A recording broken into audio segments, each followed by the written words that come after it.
va terminer ce tour de table avec une intervention de Nicolas Bouzou. Vous êtes économiste et vous allez évoquer l'impact des comportements alimentaires sur la santé publique et les coûts de santé potentiels.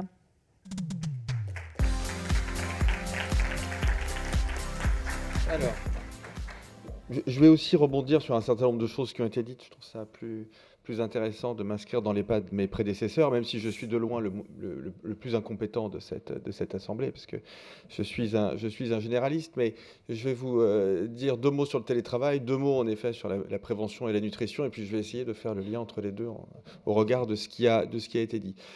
Première chose, le télétravail, en fait, on a quand même depuis un certain nombre d'années des études sur le télétravail qui montrent que le télétravail, c'est très bien, mais à dose relativement réduite. Au fond, si on regarde la disponibilité cognitive, par exemple, des salariés, on voit que le télétravail, comme dans beaucoup de comportements humains, a une courbe en cloche, en fait, en U inversée. C'est-à-dire que jusqu'à 2 jours et demi de télétravail par semaine, le bien-être du salarié et sa productivité augmentent. Et à partir de 2 jours et demi, ça commence à diminuer. Et j'étais absolument fasciné par ce qui a été montré sur les comportements alimentaires en matière de télétravail et sur l'impact psychologique du télétravail, ce que vous venez d'expliquer, parce qu'on voit bien que c'est un petit peu la même chose. Le grand avantage du télétravail, me semble-t-il, c'est que ça donne de la flexibilité pour concilier sa vie professionnelle et sa vie privée. Et ça, c'est quelque chose qui est absolument fondamental. C'est l'une des très grandes aspirations de nos sociétés, hein. Je me permets d'insister là-dessus, parce que j'entends pas mal de contresens là-dessus. On dit beaucoup, par exemple, les jeunes veulent travailler moins, il y a une crise du travail, etc. Alors, il y a une crise du travail, mais il faut essayer d'en comprendre les conséquences.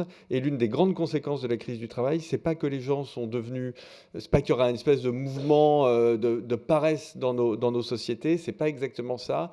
C'est le fait plutôt que les gens, et en particulier les jeunes, n'acceptent plus des conditions de travail que nous, on acceptait, nous les anciens. Mais en fait, on les acceptait parce qu'on manquait de courage pour dire qu'on les acceptait pas. En fait, on les acceptait pas. Enfin, on les subissait, si vous voulez, mais on n'était pas d'accord avec ça. Et les plus jeunes nous rendent un très grand service en disant qu'ils veulent pas de réunion à 17 ou 18 heures. Ce en quoi, à mon avis, sur le fond, ils ont parfaitement raison, parce que je pense que c'est complètement idiot de mettre des réunions à 17 ou à 18 heures. Les gens ont parfaitement le droit d'aller chercher leurs enfants à la crèche, surtout s'ils travaillent beaucoup. Donc c'est là où vous voyez qu'en fait, le fait de travailler beaucoup et le fait de concilier sa vie professionnelle et sa vie privée ne sont pas des éléments substituables, mais ce sont des éléments complémentaires. Donc le télétravail doit permettre de proposer quelque chose de cet ordre-là. Et là, je rebondis sur ce que vous avez dit sur la santé mentale, que je trouve absolument passionnant. À partir du moment où on ne reproduit pas en télétravail les erreurs de management que l'on fait en physique. Par exemple, la prolifération de réunions. Dont on avait fait une étude là-dessus, j'avais fait un petit livre là-dessus avec Juliette Funès il y a quelques années, mais le petit livre avait fait son effet. On avait fait une étude, on avait montré que la moitié des réunions servaient à rien. Alors c'est vrai aussi à distance, hein, elles ne servent pas plus à distance. Donc la prolifération de Teams, comme vous l'avez dit pendant la journée, est quelque chose contre lequel il faut lutter. Après, je pense comprendre des diverses présentations qui ont été faites, que le stress en télétravail ou le mauvais télétravail peut induire des comportements alimentaires qui ne sont pas bons. Voilà. Donc vous voyez que tous les sujets sont liés. Alors, voilà les deux, trois mots que je voulais dire sur le travail de façon très impressionniste. Sur la question maintenant que vous m'avez posée directement de l'impact de la prévention sur les coûts de santé, je pense qu'on a un champ absolument extraordinaire en France en matière de promotion de la prévention primaire. Donc la prévention primaire, c'est essentiellement l'exercice physique et la nutrition. Alors, j'enfonce complètement une porte ouverte si je parle de bien-être, d'amélioration de la santé publique, parce que là, on a vraiment un savoir scientifique qui montre, je pense en particulier à l'exercice physique, que ça permet de diminuer, mais drastiquement, la prévalence des maladies chroniques. On a certaines études qui montrent que ça peut diminuer jusqu'à 40%, hein, la prévalence des maladies chroniques, le fait de faire 30 minutes d'activité physique par jour, sachant qu'on a à peu près 5% de la population active qui pratique ces 30 minutes d'activité physique par jour. Donc vous voyez que tout reste à faire. hein. Donc là, on a un levier qui est absolument magnifique.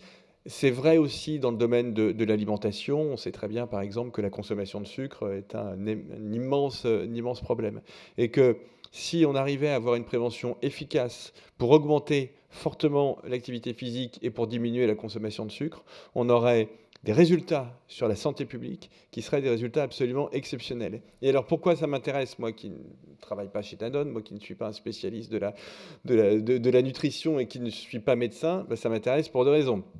La première raison, c'est que quelque chose sur lequel je travaille pour le coup, que je connais bien et qui me fait beaucoup de soucis en ce moment, c'est le fait que dans tous les pays développés, pas seulement en France, en matière de santé, on a une offre qui est inférieure à la demande. C'est la raison pour laquelle on ne trouve pas de médecins, on passe du temps aux urgences, etc.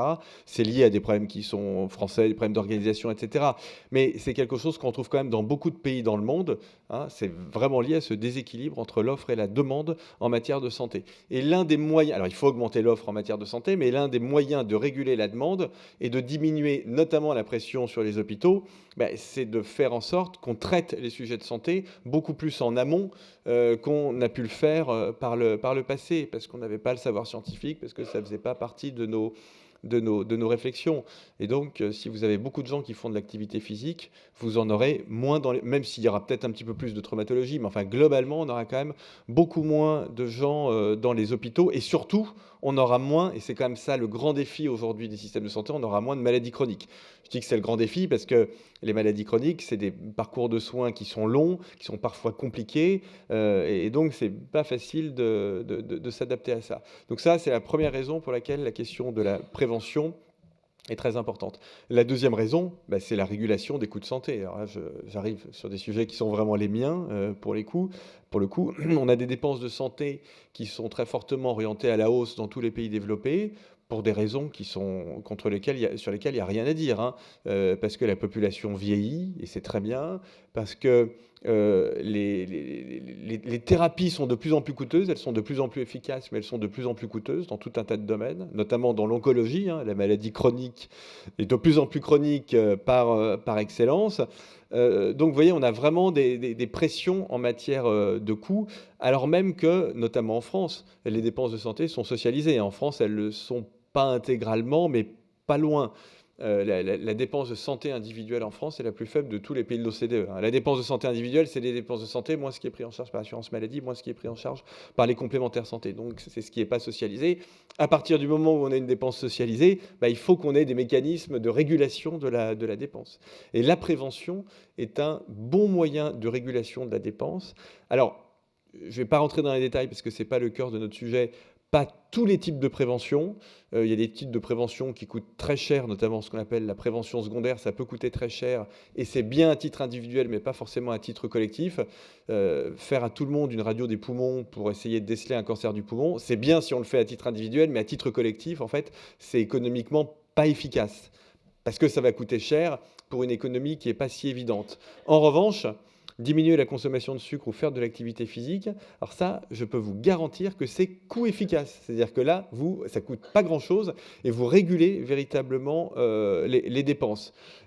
D'autres types de prévention plus médicalisées qui sont aussi parfaitement coût efficaces, hein. Par exemple, la vaccination contre les papillomavirus qui peuvent déclencher des cancers du col de l'utérus, c'est extrêmement coût efficace. La vaccination est toujours coût efficace parce que c'est pas extrêmement cher. Donc, le télétravail d'un côté, avec des enjeux notamment en matière de santé publique, la question de la prévention de l'autre. Alors, comment est-ce qu'on essaie de joindre les deux?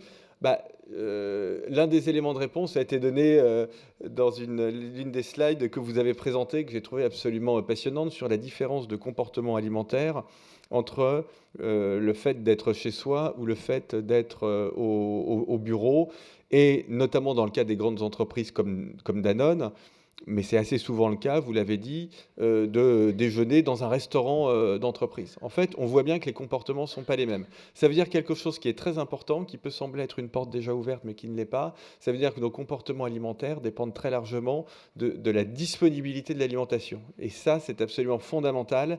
Et là, les restaurants d'entreprise, comme les cantines scolaires d'ailleurs, mais ont un rôle absolument majeur à jouer. C'est vraiment une responsabilité sociétale. Les entreprises se cherchent des responsabilités sociétales, eh bien, en voilà une.